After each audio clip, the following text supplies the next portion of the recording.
సన్నిధిలోనే సుఖశాంతులు కలవు. నా ప్రాణమా యెహోవానే నీవు సన్నుతించి కొనియాడు. నా నాథుడేసు నీ సన్నిధిలోనే సుఖశాంతులు కలవు. యేసయ్యా నా యేసయ్యా, యేసయ్యా నా యేసయ్యా, నిన్ను వీడి క్షణమైన నేను బ్రతుకలేను స్వామి.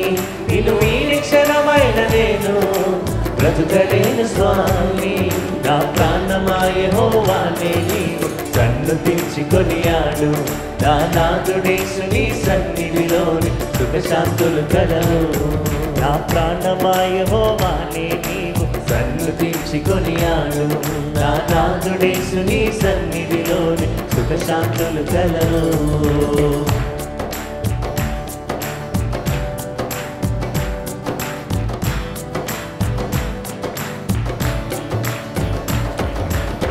యేసు లేని జీవితం జీవితమే కాదయ్యా. యేసు ఉన్న జీవితం కలకాలం ఉండునయా.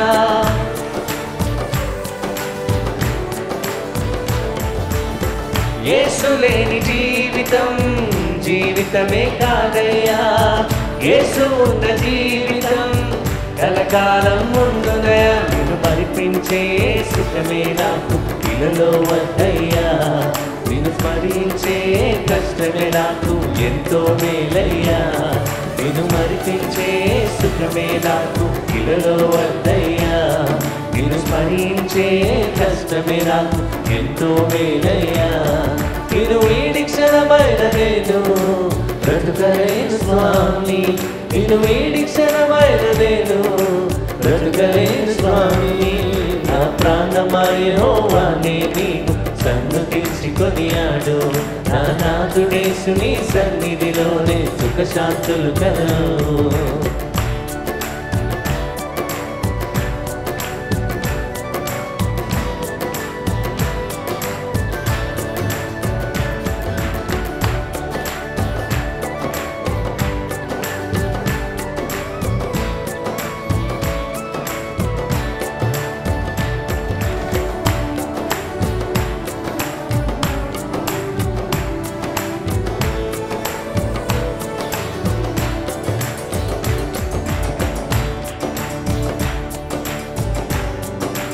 దేవుడు యేసు మరిచిపోతున్నాడు. మంచి దేవుడు యేసు మరిచిపోనన్నాడు. మేలులెందు నా కొరకు దాచి ఉంచినాడమ్మా.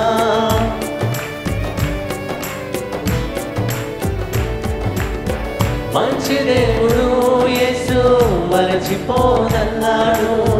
మేలులెందు నా కొరకు దాచి ఉంచినాడమ్మా. నీవు చూపించే ఆ ప్రేమకు నేను పాత్రుడు కానయ్యా.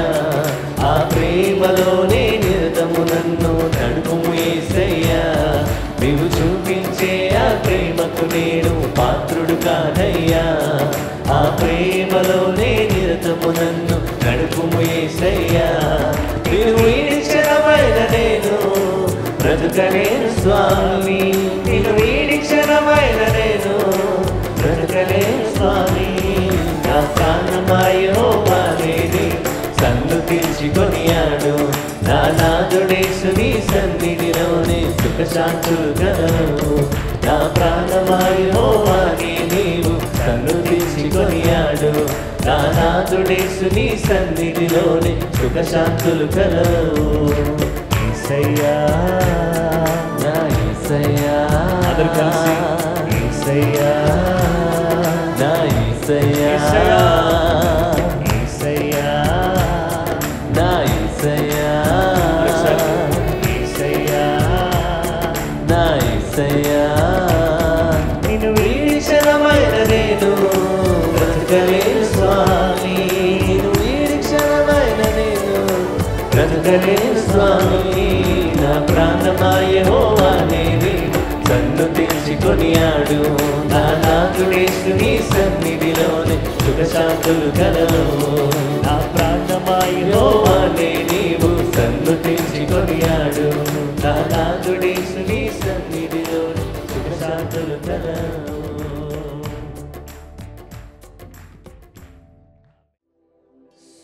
సుందరుడా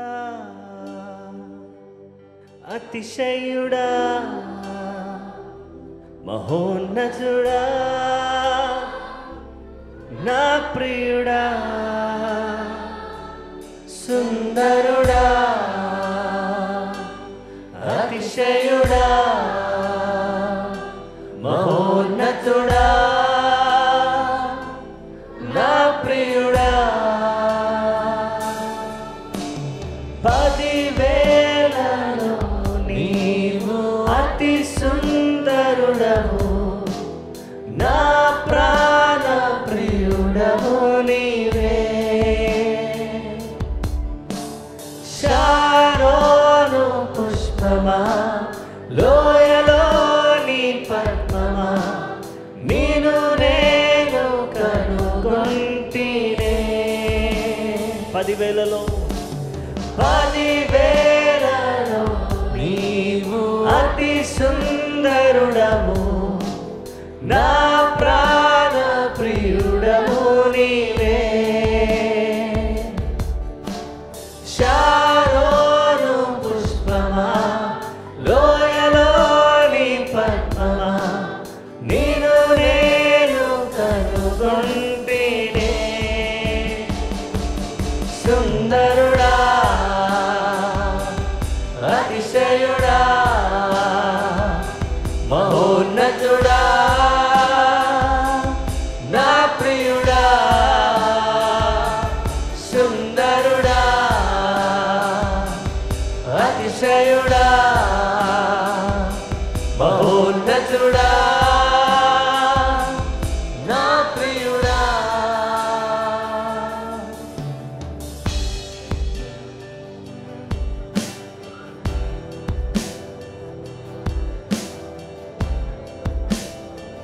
యేసయ్యా నిన్ను చూడాలని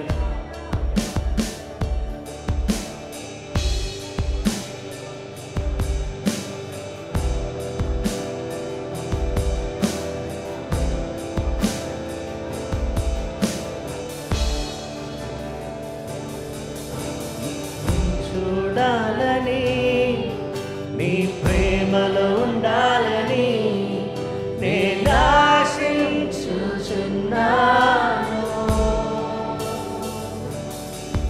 నిన్ను చూడాలని నీ ప్రేమలో ఉండాలని నేను ఆశించుచున్నాను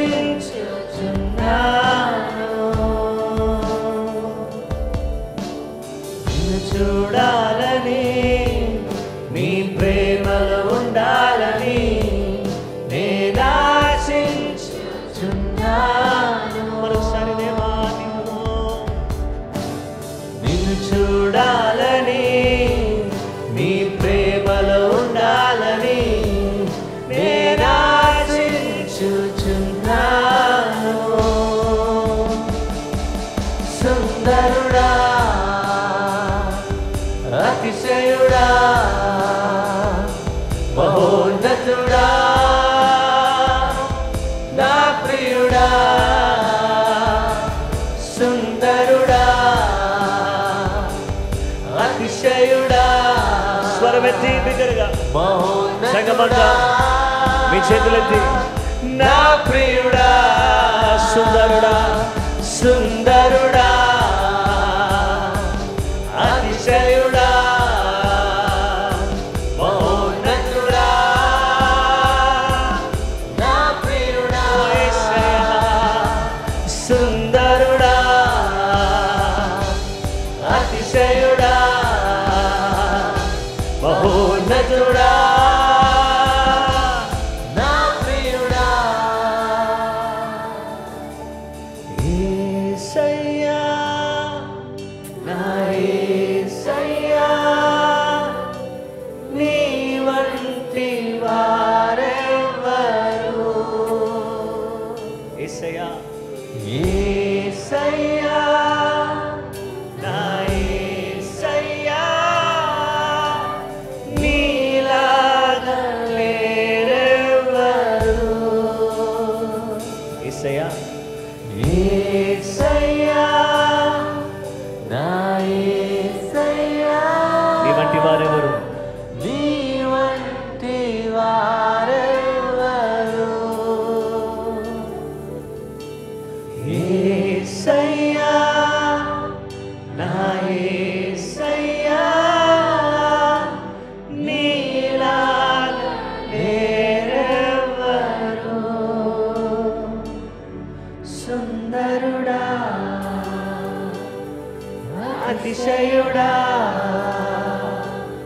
మహోన్నతుడా నా ప్రియుడా సుందరుడా అతిశయుడా మహోన్నతుడా నా ప్రియుడా యేసయ్యా నా యేసయ్యా నీ వంటి వారెవరు యేసయ్యా నా యేసయ్యా నీలాగా వేరెవరు యేసయ్యా నా యేసయ్యా స్వరమెత్తి విగ్రహం నీ వంటి ప్రతి వారు కూడా ప్రతి నోరు హృదయపూర్వకంగా యేసయ్యా యేసయ్యా నా యేసయ్యా నీలాగా వేరెవరు సుందరుడా అతిశయుడా మహోన్నతుడా నా ప్రియుడా సుందరుడా అతిశయుడా మహోన్నతుడా నా ప్రియుడా.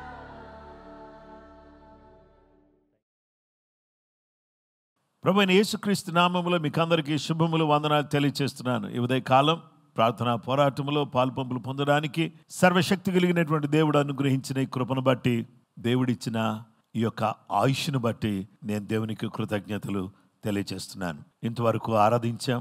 ఇప్పుడు దేవుని వాక్యాన్ని మనం ధ్యానం చేసుకోబోతున్నాం.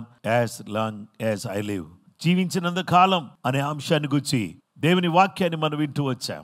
మొదటిగా జీవించినంత కాలం దేవుడు మనకేదైతే జ్ఞాపకం చేశాడో అది జ్ఞాపకం చేసుకోవాలి. అలాగే మనము దేవుడిచ్చిన ఆ వాక్యాలను మనం జ్ఞాపకం చేసుకుని, మనము జ్ఞాపకం చేసుకున్నటువంటి వాక్యాలను అనేక మందికి పంచుకుంటూ, అలాగే మన ఆత్మీయ జీవితంలో మనం ప్రోత్సహించబడుతూ దేవునికి స్తోత్రం కలుగును గాక. ఈరోజు దేనికి రెడీగా ఉండాలంటే, as long as I live, నేను జీవించినంత కాలం I must be ready to receive. దేవుడు ఇచ్చేదాన్ని నేను పొందుకోవడానికి నేను సిద్ధంగా ఉండాలి అనే విషయాన్ని గురించి ఈరోజు మనం దేవుని వాక్యాన్ని ధ్యానం చేద్దాం.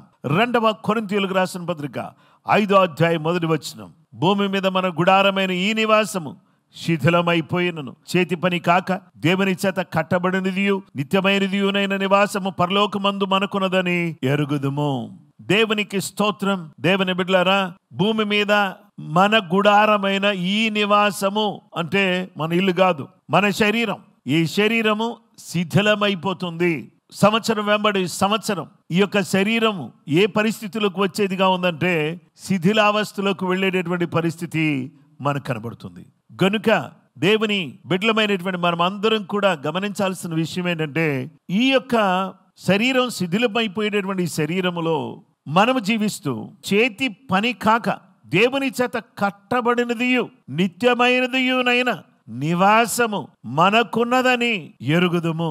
అంటే మనము ఈ నివాసము శిథిలమైపోతుంది, దేవుడిచ్చే నివాసాన్ని మనం పొందుకునేటటువంటి వారిగా మనం ఉండాలని దేవుడు తన యొక్క వాక్యం ద్వారా మనతో మాట్లాడుతున్నాడు. గనుక దేవుని బిడ్డలమైనటువంటి మనం అందరం కూడా గమనించినట్లయితే, యేసుక్రీస్తు ప్రభువారు అన్నారు, చూడండి, ఈ ఆలయాన్ని పడగొట్టండి, దీనిని నేను 3 దినములలో లేపుతాను అన్నాడు. అక్కడ ఉన్నటువంటి వారికి అర్థం కాలే, యేసు ప్రభువారు ఏ ఆలయాన్ని గురించి మాట్లాడాడు అని అర్థం కాక, ఇదేంటి ఇన్ని సంవత్సరాలు కట్టినటువంటి దేవాలయాన్ని ఇలా కూలగొడితే కడతానంటున్నాడు, ఈయన ఎవరు, దేవదూషణ చేస్తున్నాడు కదా అని చెప్పి యేసు ప్రభువాన్ని సిలువ వేయటానికి ఒక కారణంగా ఈ మాటను ఉపయోగించారు.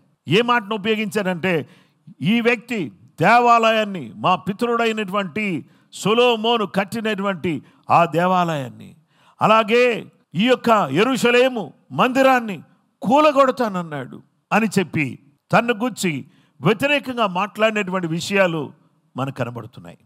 అయితే దేవుని వాక్యాన్ని మనం గమనించినట్లయితే యేసుక్రీస్తు ప్రభువారు చెప్పిన మాట ఏంటంటే, దేవాలయం అనగా తన శరీరం, దీన్ని పడగొట్టండి.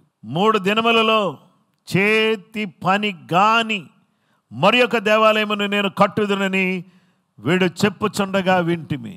చేతి పనితో కాకుండా ఇంకొక ఆలయాన్ని కడతానంటున్నాడు అని చెబుతా ఉన్నారు. దేవుని వాక్య భాగంలో మనం చూస్తే యేసుక్రీస్తు ప్రభువారు ఆయన్ని అప్పగించిన తర్వాత శుక్రవారం సమాధి చేయబడ్డాడు. ఆయన సమాధిలోంచి 3వ దినము అనగా ఆదివారము పెందలక్కడ ఆయన లేచినట్టుగా దేవుని వాక్యంలో మనం చూస్తాం. 3 దినాల్లో దేవుడు యేసు అనే ఆలయం పడిపోతే ఆలయం మళ్ళీ లేచి నిలబడింది. అలాగే యేసు ఉన్న ఆలయాలు మనం, యేసు అనే ఆలయం పడిపోతే 3వ దినాన్ని లేచింది కదా, అలాగే యేసు ఉన్న ఆలయాలైనటువంటి మనము ఒకవేళ శిథిలమైపోయినటువంటి ఈ గుడారము శిథిలమైపోయినా చేతి పని కాక దేవుని చేత కట్టబడినది అయినటువంటి నిత్య నివాసాన్ని మనము పొందుకోవడానికి మనం సిద్ధంగా ఉండాలి. దేవుని బిడ్డలమైనటువంటి మనము అలాంటి ఆలయంగా దాన్ని పొందుకోవడానికి మనం సిద్ధంగా ఉండాలని దేవుని వాక్యం ద్వారా దేవుడు సెలవిస్తూ ఉన్నాడు. ప్రియ సహోదరి సహోదరులారా, సొలొమోను దేవాలయం కట్టాడు, కానీ అది కూలగొట్టబడింది. యెరూషలేము దేవాలయం అనేక సార్లు అనేక దాడులకు గురై కూలగొట్టబడింది. కానీ యెరూషలేము దేవాలయము ఈరోజు శిథిల అవస్థలో యెరూషలేముకు వెళ్ళి చూస్తే వెస్ట్రన్ వాల్ ఒక్కటి తప్ప మనకి ఇంకా ఆ యొక్క ఏడుపుల గోడ తప్ప మనకి అక్కడ యెరూషలేములో మనకి ఆలయం కనబడదు. ఆ గోడ దగ్గరే ఈ యొక్క యెరూషలేములో ప్రజలందరూ కూడా లక్షలాది మంది ప్రజలు వచ్చి ఆ స్థలములో దేవునిని ఆరాధిస్తూ ప్రార్థిస్తూ దేవుని సన్నిధిలో ఏడుస్తూ కన్నీళ్లు కారుస్తూ రోదన చేస్తున్నారు. అక్కడికి వెళ్ళినటువంటి సందర్భాల్లో నేను ఆర్థడాక్స్ జూయిష్ పీపుల్ని చూసినప్పుడు ఈరోజు కూడా ఎవరినో ఒక సొంత కుమారుని కానీ కుమార్తెను కానీ కోల్పోతే ఎలా ఏడుస్తారో అలాగ వాళ్ళు ఏడ్చుకుంటూ కన్నీళ్లు కార్చుకుంటూ అయ్యయ్యో మాకు ఆలయము లేదే అని బాధపడుతూ ఉన్నారు. కానీ యేసు ప్రభు వారు ఏమన్నారో తెలుసా? ఈ ఆలయాన్ని పడగొట్టండి, 3వ దినాన దీనిని నేను లేపుతానన్నాడు. అలాగే యేసు క్రీస్తు ప్రభువారు 3వ దినాన తిరిగి లేచినట్టుగా దేవుని వాక్య భాగములు మనం చూస్తున్నాం. కనుక ఈరోజు జీవించినంత కాలం ఈ ఆలయములో ఈ గుడారములో నివసిస్తున్నటువంటి మనము దేవునికి దూరంగా ఉన్నామని ఎరిగి ప్రతి విషయంలో కూడా ఆయనకు నచ్చేటట్టుగా ఆయన మెచ్చేటట్టుగా ఆయన మనల్ని ఇష్టపడేటట్టుగా ఎక్కడ ఏ విధమైనటువంటి తేడా లేకుండా పరిశుద్ధంగా పవిత్రంగా యథార్థంగా నమ్మకంగా ఆయన సన్నిధిలో నడుచుకుంటూ బ్రతకాల్సినటువంటి అవసరత మన మీద ఉన్నది అనే విషయాన్ని ఈ సందర్భంలో నేను జ్ఞాపకం చేస్తున్నాను. దేవుని వాక్యాన్ని మనం గమనించినట్లయితే హెబ్రీయులకు రాసిన పత్రిక 9వ అధ్యాయము 11వ వచనం నుంచి 12వ వచనం వరకు, అయితే క్రీస్తు రాబోచున్న మేలుల విషయమై ప్రధాన యాజకుడిగా వచ్చి తానే నిత్యమైన విమోచన సంపాదించి హస్తకృతము కానిది అనగా ఈ సృష్టి సంబంధము కానిదియు మరి ఘనమైనదియు పరిపూర్ణము నైనదియునైన గుడారము ద్వారా మేకలెక్కియు కోడిలెక్కియు రక్తముతో కాక తన స్వరక్తముతో ఒక్కసారే పరిశుద్ధ స్థలములో ప్రవేశించాడు. మేకలెక్కియు కోడెలెక్కియు రక్తంతో కాక స్వరక్తంతో ఏం చేశాడంటే విమోచన సంపాదించాడు. తానే నిత్యమైన విమోచన సంపాదించాడు. హస్తకృతము కానిది అనగా ఈ సృష్టి సంబంధము కానిది మరి ఘనమైనది పరిపూర్ణమైన గుడారము ద్వారా ఆయన ఏం చేశాడంటే పరిపూర్ణమైనటువంటి గుడారము ద్వారా ఆయన తన స్వరక్తంతో ప్రవేశించి ఇప్పుడు నేను ప్రవేశించాను, మీరు కూడా ప్రవేశిస్తారు. గుడారము శిథిలమైపోయిందే, ఆలయము పడగొట్టబడింది, 3వ దినాన్ని తిరిగి లేపబడింది, యేసు లేపబడ్డాడు. ఈ గుడారం శిథిలమైపోయింది. నిత్యమైనటువంటి గుడారం మనకుంది, నిత్యమైన నివాసం మనకుంది. దాన్ని మనకివ్వడం కొరకు యేసుక్రీస్తు అనే ఆయన శరీరము ఏం చేయబడిందంటే అది గాయపరచబడి రాబోచున్న మేలుల విషయమై ప్రధాన యాజకుడిగా తానే వచ్చి విమోచన సంపాదించి హస్తకృతం కానిటువంటి అంటే చేతులతో చేసినటువంటిది కాకుండా ఈ సృష్టి సంబంధమైనది అసలు కాకుండా ఘనమైనది, పరిపూర్ణమైనది ఆయన గుడారం అనే పరలోకంలోకి యేసుక్రీస్తు ప్రభువారు తన పరిశుద్ధ రక్తముతో పాత నిబంధన కాలములో ఒకేసారి రక్తముతో గుడారములో ప్రవేశించిన యాజకుని వలె యేసుక్రీస్తు ప్రభువారు ఆ గుడారములోనికి తన రక్తాన్ని తీసుకుని ప్రవేశించి దాన్ని ప్రోక్షించాడు. అది ప్రోక్షించబడిన తర్వాత మనందరికి కూడా దేవుని దయ వల్ల, దేవుని కరుణ వల్ల, దేవుని వాత్సల్యత వల్ల మనందరికి కూడా ఏం దొరికిందంటే ప్రవేశము ఉచితంగా దొరికింది. హల్లెలూయా. ఇలాంటి ఉచితంగా దొరికినటువంటి ఈ యొక్క ప్రవేశాన్ని పొందినటువంటి వారమై మనమందరం కూడా ఆ జీవం గల దేవుని సన్నిధిలో ప్రవేశించడానికి మనం ఏం చేయాలో తెలుసా? 2 కొరింథీ పత్రిక 5వ అధ్యాయం 3-4 వచనాల్లో ఈ గుడారములోనున్న మనము భారము మోసుకుని మూలుగుచున్నాము. ఇది తీసివేయవలన కాదు గాని మర్త్యమైనది జీవము చేత మృంగి వేయబడినట్లు ఆ నివాసమును దీనిపైన ధరించుకోరుచున్నాము. 1 కొరింథీ పత్రిక 15వ అధ్యాయము 51వ వచనం నుంచి 53వ వచనం వరకు. ఇదిగో మీకు ఒక మర్మము తెలుపుచున్నాను. మనమందరము నిద్రించము గాని నిమిషములో ఒక రెప్ప పాటున కడబూర మ్రోగగానే మనమందరము మార్పు పొందుదుము. బూర మ్రోగును, అప్పుడు మృతుల క్షయులుగా లేపబడుదురు. మనము మార్పు పొందుదుము. క్షయమైన ఈ శరీరం అక్షయతను ధరించుకునవలసి ఉన్నది, మర్త్యమైన ఈ శరీరం అమర్త్యతను ధరించుకునవలసి ఉన్నది అని చెప్పి దేవుని వాక్యం మనకు సెలవిస్తున్నది. క్షయమైనది అక్షయతను ధరించుకోవాలి, మర్త్యమైనది అమర్త్యతను ధరించుకోవాలి. ఇది ధరించుకుని నిరంతరము ఆయనను వెంబడించిన వారు ఈ జీవిత కాలమంతా కూడా దేవునిని వెంబడించుచున్నందుకు మనకు దేవుడు అనుగ్రహించి గొప్ప భాగ్యం ఏంటంటే పరలోకమును మనం పొందుకుని ఆ జీవము గల దేవుని రాజ్యములో ఉండే చక్కటి అవకాశాన్ని దేవుడు మనందరికీ ఇవ్వబోతున్నాడు. అది మనం పొందుకోవడానికి జీవితకాలమంతా ఈ యొక్క గుడారములో దేవుని సన్నిధిలో ప్రార్థనతో, మూలుగులతో, విజ్ఞాపనలతో పరిశుద్ధంగా, పవిత్రంగా యేసు రక్తమందు కడుగబడి విమోచించబడిన వారమై ఆయన అడుగు జాడల్లో నడుస్తూ ఆ వాక్యాన్ని పట్టుకునే ముందుకు సాగుతూ ఉంటే సర్వశక్తి గల దేవుడు మనకు సహాయం చేస్తాడు. అలాంటి సహాయమును పొందుటకు కృప మనందరికీ దయచేయును గాక. ప్రార్థన చేసుకుందాం. మా సృష్టికర్తమైన దేవా, పరిశుద్ధుడా, జీవాధిపతి, నీకు వందనాలు. మేము నీ వాక్యాన్ని ధ్యానం చేశాం.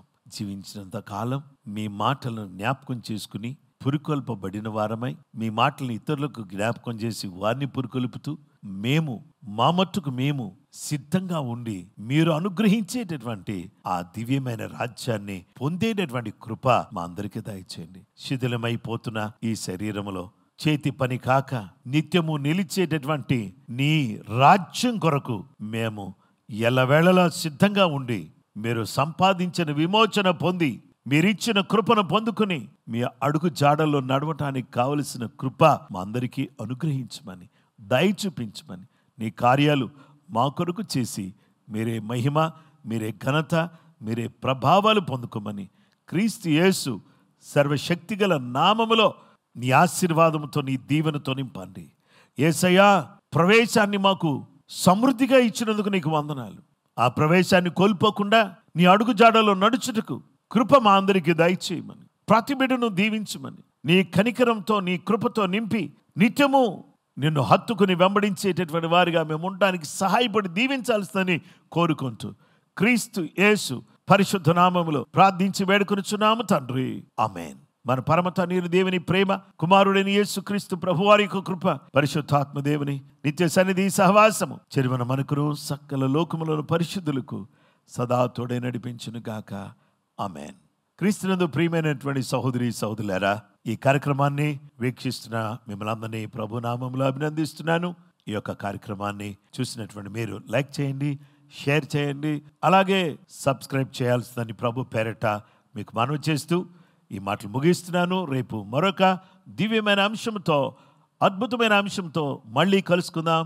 కృప అందరికీ తోడైయును గాక. ఆమేన్.